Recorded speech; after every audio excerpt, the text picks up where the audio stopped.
particularmente Huaraz, para entrevistarse con el enviado norteamericano Trescott, que venía de Viña del Mar, y le iba a dar las nuevas, las no tan buenas nuevas al vicepresidente, que seguía confiado en que era posible este punto de paz y secesión territorial.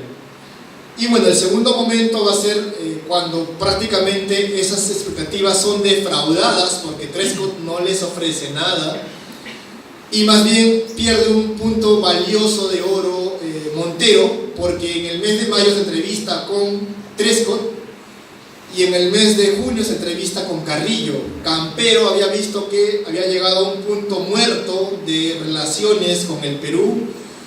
Había un gobierno que ya no existía, que era el de Pierola, y no conocía la posición del nuevo gobierno provisorio civilista de Lizardo Montero. Por eso mandan un delegado que, con el permiso chileno, llega de Arequipa, llega a Lima y parte hacia Huaraz. Es desastroso porque la posición de tregua que ofrece Carrillo para suspender las hostilidades es rechazada de plano por Montero y su canciller Álvarez Calderón, porque siguen esperando la respuesta que va a traer Trescott cuando vaya a Washington. Pero como ustedes pueden ya ver, ya más de 100 años después, en realidad el destino de esa respuesta estaba sellado. Es más, iba a ser totalmente contraproducente a los intereses del Perú, porque iban a ser ya más bien favorables a Chile, al bando ganador, en este caso Estados Unidos. También jugaba sus propias fichas y también geopolíticamente decide apostar, como lo va a hacer Cornelius Logan, presionando al presidente cautivo García Calderón para que entregue Tarapacá y venda prácticamente a la fuerza Tacna y Arica. Y acá sí hay que reconocer a García Calderón, más allá de todos sus intereses que pudo tener, es que él nunca cedió ante esta presión de este enviado norteamericano. Entonces lo que hace Montero, confiado él cuando asumió el poder en noviembre de que la paz estaba a la vuelta de la esquina, que en realidad era cuestión de solamente sentarse a firmar, se le abre todo un mundo, porque en realidad él no estaba preparado para otro tipo de respuesta que no era simplemente la paz sin cesión territorial. Por eso es que Basadre y Nelson Manrique son los que sostienen que, y el mismo García Calderón en sus cartas, que Montero se queda atrapado en una propuesta que ni hace la guerra ni busca la paz. Y esa parálisis es lo que va a determinar la caída de Montero en el año 83. Adelante. Montero también recrea su propio estado, hace un congreso en Arequipa.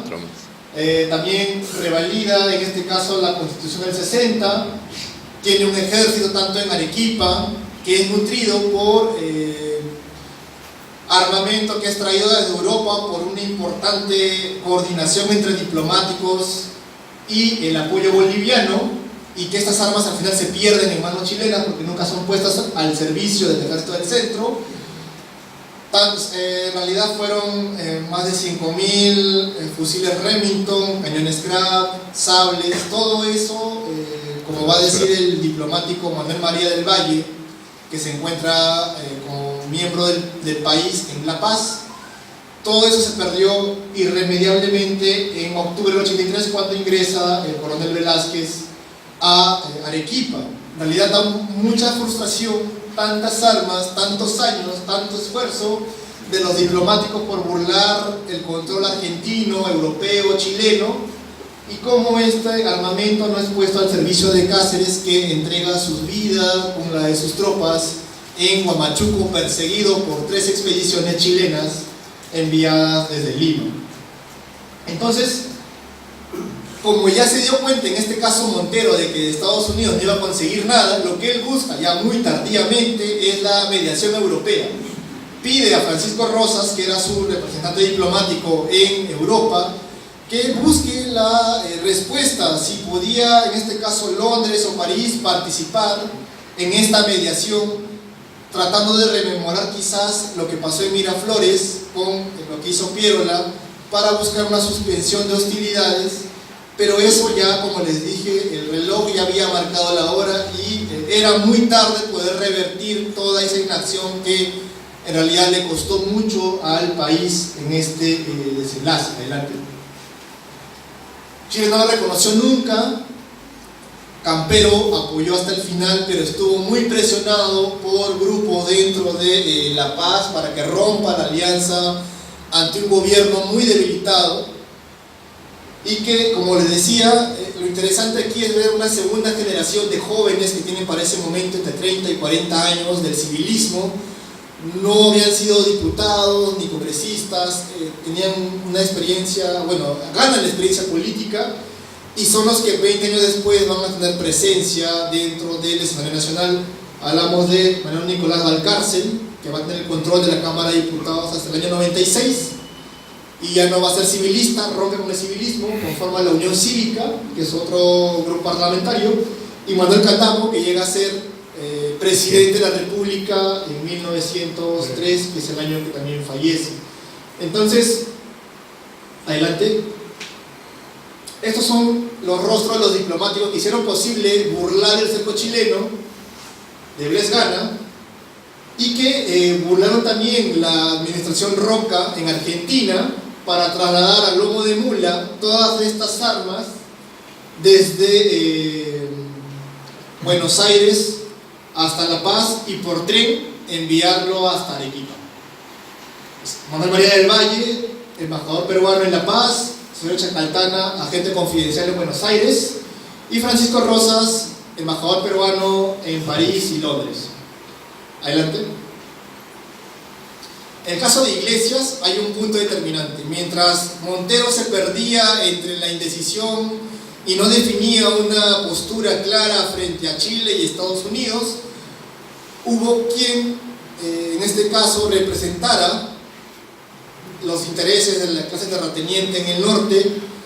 Y es que mientras por un lado vemos que hubo fulgurantes victorias peruanas en Marcavalle, Concepción y Pucará en julio del 82, que marcó ese impulso que no tuvo quizás Cáceres con apoyo del armamento que no pudo ser enviado, pasó algo inversamente, diametralmente opuesto a los esfuerzos de Cáceres en el centro, y hablamos de lo que pasó en el norte, particularmente en Cajamarca.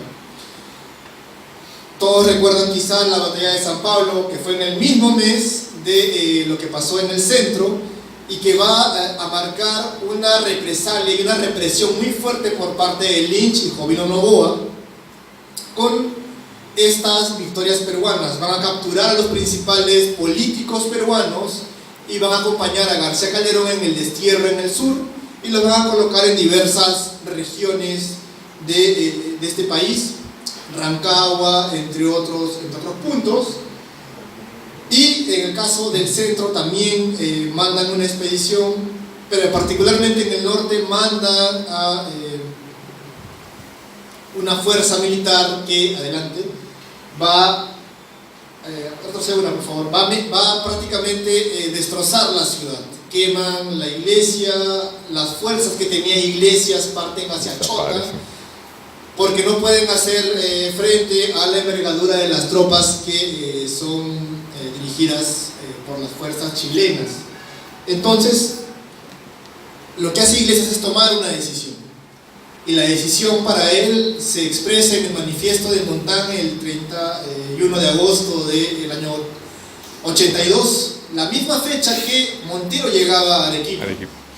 Y en este manifiesto lo que dice Iglesias es prácticamente romper la unidad que existía de las jefaturas del norte, centro y sur. Él era el jefe político-militar del norte, y con él la decisión que él tomaba en el manifiesto de Montagne era decidir separar todas las provincias, todas las regiones que conformaban el norte del país del gobierno nacional, que conformasen una asamblea del norte y decidiesen los destinos del país, porque responsabilizaba tanto a los civilistas y la burguesía nacional, pero también a Piérola. Ambos partidos se encontraban descabezados. Pierol estaba dirigiendo el país desde Francia, con la correspondencia que llegaba cada 2 o 3 meses por el tema del transporte vía marítima, y en el caso de García Calderón, desterrado y Candamo y Carlos Elías, los jóvenes entusiastas civilistas que también son desterrados y dejan descabezado, y eso creo que también va a influenciar en esa inacción, esa parálisis, porque no había más hombres de ese fuste que puedan atender esa emergencia en la que se encontraba el país. Entonces, en el caso de Iglesias, él toma esta decisión de, digamos, 2 cosas. Primero, evitar la destrucción del circuito económico regional del norte, Cajamarca, con las haciendas, donde estaban sus intereses involucrados. Y segundo, que no se exprese ese gran problema que ocurría con Cáceres en el centro, de las guerrillas y las comunidades campesinas organizadas que tomaban haciendas y mataban a terratenientes. Él lo que temía era esa movilización campesina indígena y no quería verla en el norte, por un tema de preservación social. Si ponemos el eje, Tarapacá y el Salitre es el equivalente al circuito económico regional del norte y las tierras de la familia Iglesias. Priorizó porque los terratenientes del norte, sus intereses para proseguir como clase social no estaban involucradas en el Salitre. No había una compañía salitrera del Perú, no había acciones, no había bonos de la deuda externa. Lo que pasase en el sur, ese desangramiento iba más bien a influenciar en la destrucción de lo que él tenía como fuente de hegemonía socioeconómica. Adelante. Entonces lo que encontramos es que hay un bloque terrateniente, no hablo exactamente de una clase terrateniente, hay muchos miembros que participan. Quizás ya en unas preguntas que ustedes puedan hacer, Julio, tú mencionas que los terratenientes del norte lo mencionas como si fuera una unidad, pero ¿cómo explicas la posición de Puga? José Mercedes Puga se opuso y luchó contra Iglesias y se convirtió en su enemigo más encarnizado, una enemistad legendaria. En efecto, en realidad, cuando hablamos de los terratenientes del norte, hablamos específicamente de la familia Iglesias y otros terratenientes en el centro, como la familia Duarte, que se suma a la causa de la regeneración, que es no quiero decirlo de esta forma coloquial, pero en realidad fue así como hablamos de la cesión, paz y cesión territorial, el eslogan de García Calderón, el eslogan de Iglesias era el gobierno regenerador.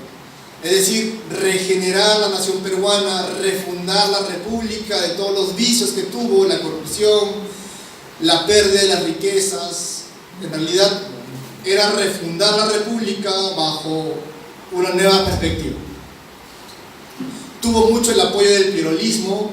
Acá vemos, por ejemplo, Lavalle era un eximio miembro del Partido Nacional Pierolista, también forma un partido del mismo nombre que el Pradista, pero al final él también es desterrado como parte de esta represalia en agosto del 82.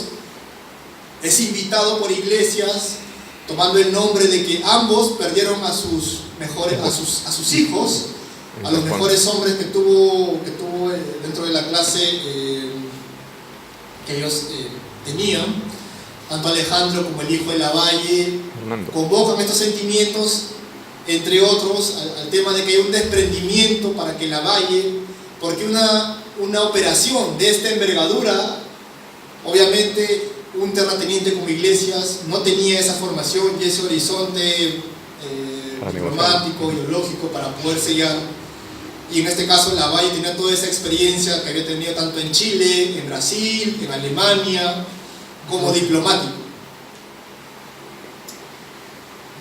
Adelante. Y el otro actor es finalmente Chile.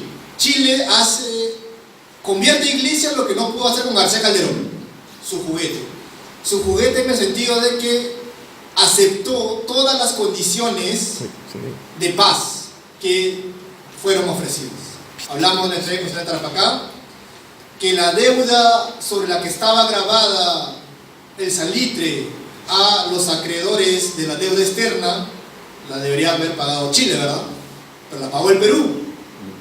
No sé si ya estábamos en el piso en la guerra, estuvimos mucho más postrados porque fue un tratado demasiado lesivo, porque no le permitió ni siquiera utilizar, o sea, acabó endeudado y acabó además despojado, debiendo incalculables sumas a los acreedores extranjeros, porque la deuda la asumía el Perú y no Chile en este caso.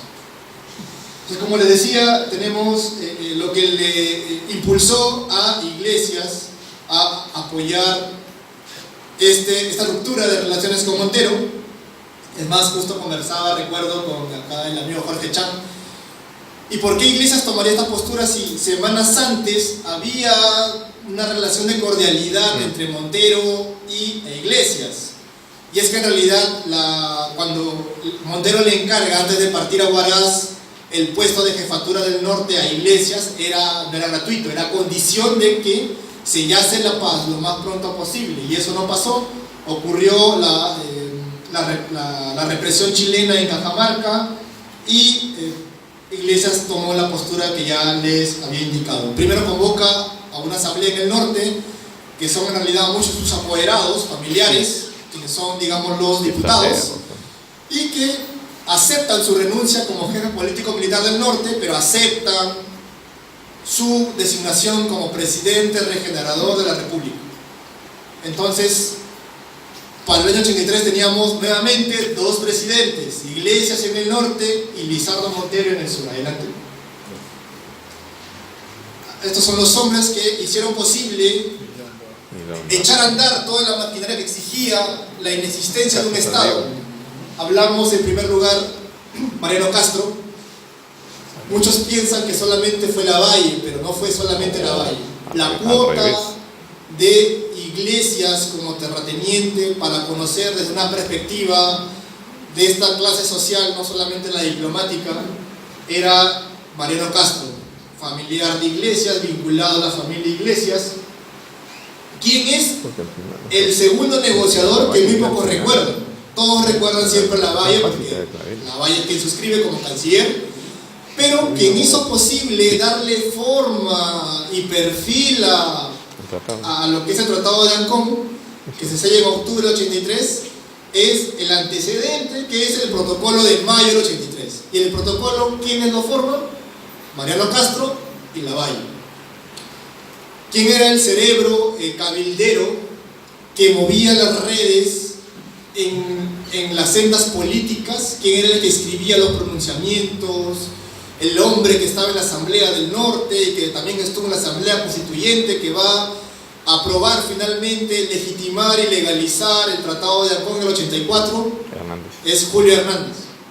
Julio Hernández es un personaje que no ha sido muy valorado, pero en realidad es el cerebro, como lo va a señalar Iglesias en esta correspondencia que está publicada en la revista histórica.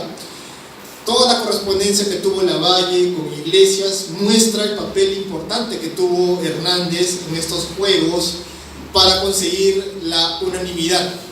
Cuando muchas veces encontramos estos votos por mayoría o decisiones por unánimes, es porque siempre hay alguien que está detrás moviendo los hilos para que haya consenso dentro de los dictámenes o leyes. Bueno, eso es antes y también es ahora, ¿verdad? Y Luis Milón Duarte. Luis Milón Duarte fue ¿por qué es importante? Fue el primero que habla de paz mucho antes que Iglesias. Él propone la paz desde abril del 82, y es más, propone una figura que a Estanislao del Canto le pareció interesante examinar, explorar. ¿Por qué? Porque él proponía, si estamos empantanados en el gobierno nacional que no ata ni desata, ¿por qué no hacemos que los gobiernos locales también opinen? ¿Por qué no hacemos que las municipalidades decidan sus destinos haciendo actas y proclamaciones a favor de la paz? Es más, yo me ofrezco a que mi municipalidad, yo como alcalde de Concepción, apoye la paz. Y eso fue en abril del 82. Y dentro del contexto que explica Nelson Manrique en sus libros Yaguarmayo y Guerrillas en el Centro, hay gran represalia por parte de las guerrillas indígenas, particularmente contra las haciendas de Duarte, y es que Duarte finalmente acaba en Lima, pero era un terrateniente convencido de que la paz ya había llegado su momento. Es decir, él no estaba en Cajamarca, él no había sufrido lo de San Pablo, habían devastado sus haciendas, había visto la movilización indígena, o sea, a él no le podían contar lo que podría pasar si no se sellaba la paz lo más pronto posible. Y es por eso que si no era Iglesias, hubiese sido posible que Duarte sea el hombre que sellase la paz, pero Chile también jugaba sus cartas y necesitaba a alguien de ese fuste, quien tenía relaciones a nivel político, un eximio perolista, héroe de guerra que murió en este caso en el Morro Solar, su hijo. En realidad, Iglesias era muy reputado en ese momento y ahí también apostó todo Chile, pero también el gran error, lo que condena a Iglesias es que se dio todas las condiciones, las más lesivas que pudo tener el país, y en realidad eso socavó y conmovió todas las bases de la sociedad peruana del 19 hacia adelante. Entonces, para reforzar que era una propuesta de los terratenientes del norte y en particular los Iglesias, es que ustedes se preguntarán, muy bien, Julio, tú nos has comentado que después del Tratado de Ancón se reinician las relaciones diplomáticas, volvemos a tener una embajada peruana en Santiago. ¿Quién creen ustedes que era el primer representante en la posguerra del Perú en Chile? Vidal García y García, que también está vinculado a la familia Iglesias, hermano de Aurelio García y García, Antonio García y García. Por eso es que le decía, en estos momentos de la guerra tan tensos, que conmueve toda la sociedad, los partidos políticos como tales también son sacudidos. Vemos esas transiciones de Aurelio García García, que era civilista, fue ministro de Pardo, dirigió la primera misión diplomática hacia Asia y acabó siendo perolista. Es más, él va a ser el primer embajador peruano de Iglesias en Londres, en el 84. Lavalle, igual, era perolista, acaba trabajando con Iglesias. Por eso es que le decía que estas son muy volátiles si hablamos de una ideología en torno a un partido. No había en realidad esa demarcación clara. Adelante. Muy bien.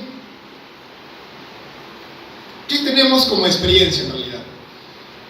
Particularmente, como les digo, puede sonar hasta didáctico, pero esto ha sido fruto de un trabajo de investigación y las fuentes, cómo empezaron a hablar, y como uno como historiador, como investigador, le pregunta a las fuentes, y las fuentes te van dando esta información que tú vas construyendo y sobre todo dándole sentido a qué cosa hay detrás de las proclamas, de las leyes que se aprueban en momentos de la guerra, a los documentos económicos que se sustentan durante este periodo.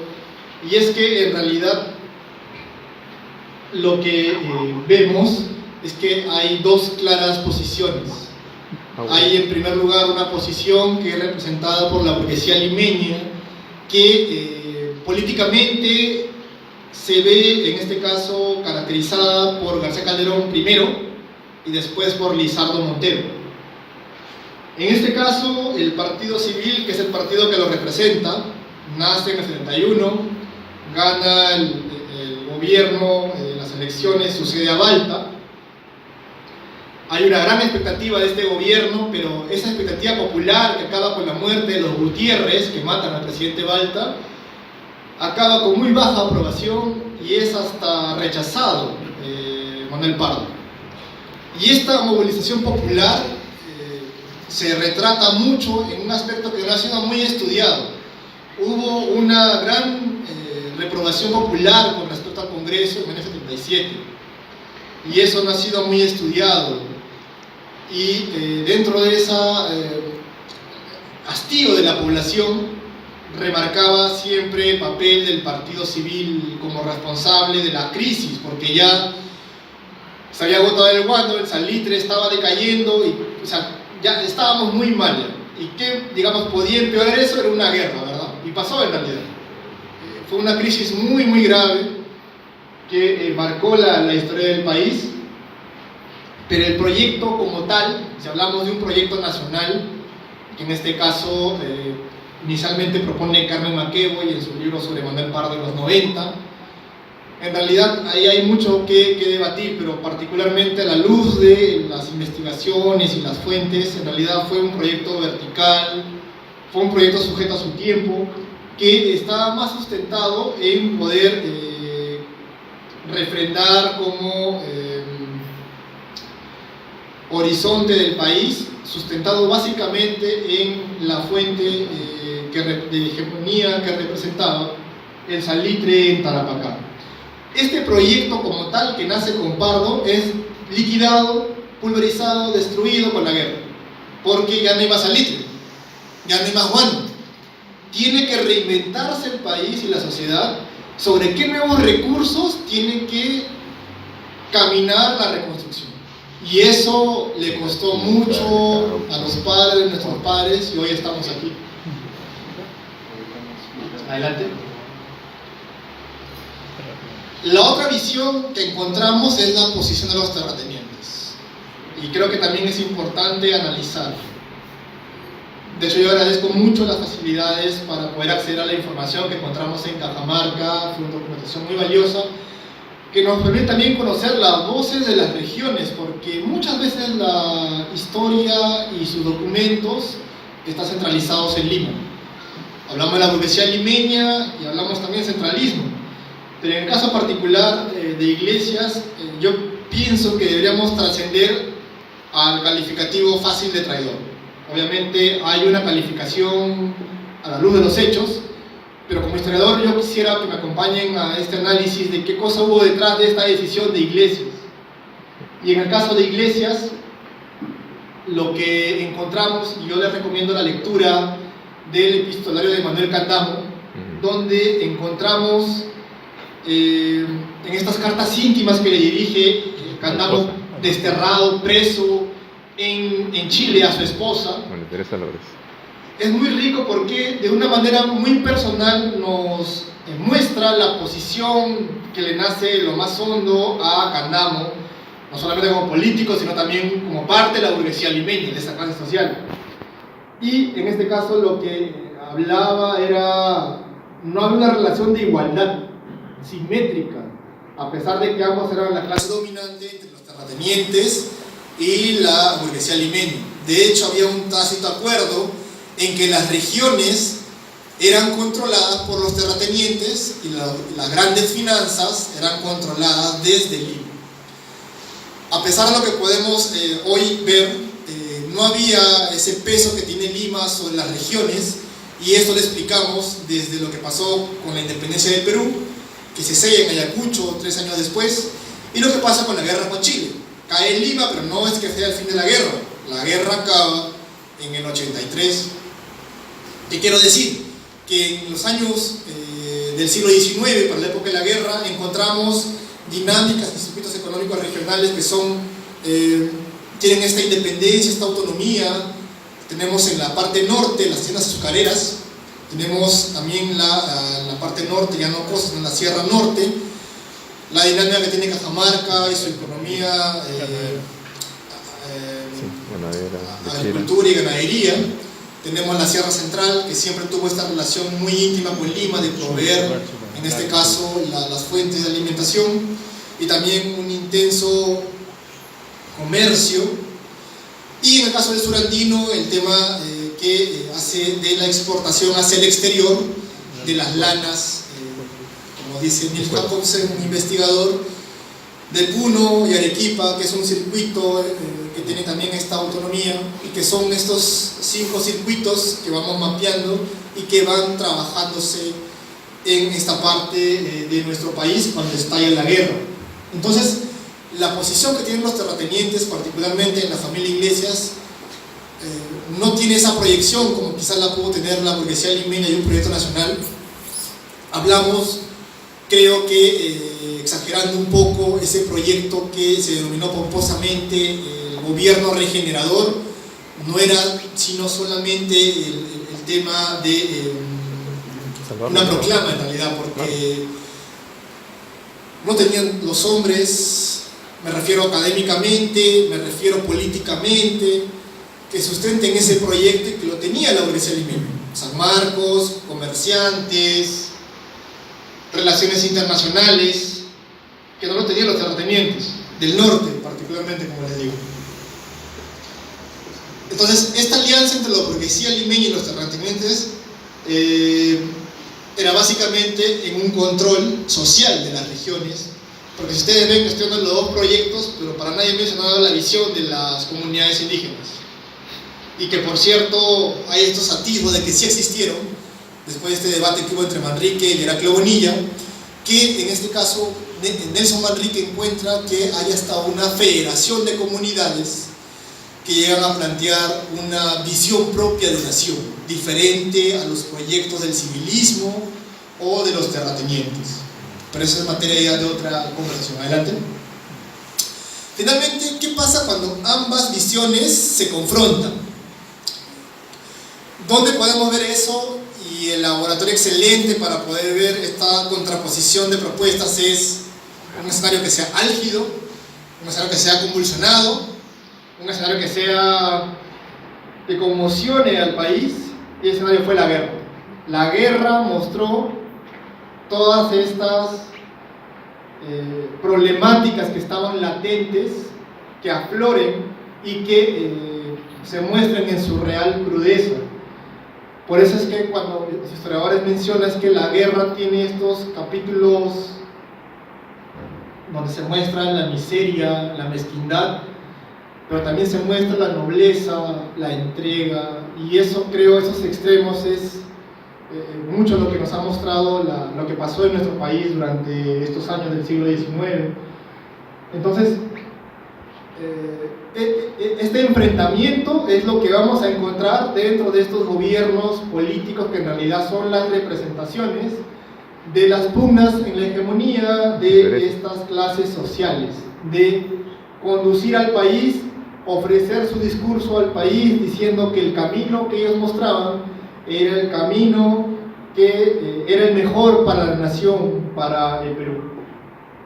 Por eso, en este caso, lo que encontramos es esta contraposición entre Lima y las regiones, el campo y la ciudad.